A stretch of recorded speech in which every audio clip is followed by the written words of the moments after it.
யோ வாயா. யோ லோன் வாங்கி எத்தனை நாள் ஆச்சு? உனக்கு கெட்டன்னு அறிவு இல்லையா? வாங்கி திங்க மட்டும் தெரிஞ்சல, உனக்கு கெட்டன்னு அறிவு இல்லையா? ஏன்னா பொருட்காட்சி நடத்துற, டெய்லி வந்து உன்னை சுத்தி சுத்தி பாத்துட்டு போறதுக்கு. சார் ஒரு 2 நாள்ல கொடுத்துறேன் சார். 2 நாள்ல கொடுத்துருவியா? இன்னைக்கு மாசம் எண்டு, நான் கலெக்ஷன் போக மாட்டேன். உன்கிட்ட நான் கணக்கு முடிக்கலாம், அவன் ஏன் கணக்கு முடிச்சிருவேன்.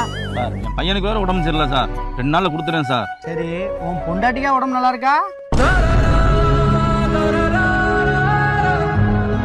ஓ என்னையா பேசிட்டு இருக்க? லோன் கட்டலாம் இப்படிதான் பேசுவியா? அப்புறம் எப்படி பேச? சார் லோன் காசை கொடுங்க சார், உங்க காலில் விடுறேன் சார். அப்படி கேட்கலாம். லோன் காசு வச்சுக்கயா. அண்ணே உங்களால லோன் கட்ட முடிஞ்சா லோன் வாங்குங்க, இல்லாட்டி யாருக்கிட்டையும் லோன் வாங்காதீங்க. நியூஸ் எல்லாம் பாக்குறீங்களா இல்லையா? எத்தனை ஃபேமிலி லோன் வாங்கிட்டு கட்ட முடியாம குடும்பத்தோட சூசைட் பண்ணிக்கிறாங்க. அந்த நிலைமைக்கு உள்ளாயிராங்க. சரிங்கண்ணே, இனிமேல் உங்க மேல சத்தியமா லோனே வாங்க மாட்டேனே. எப்பா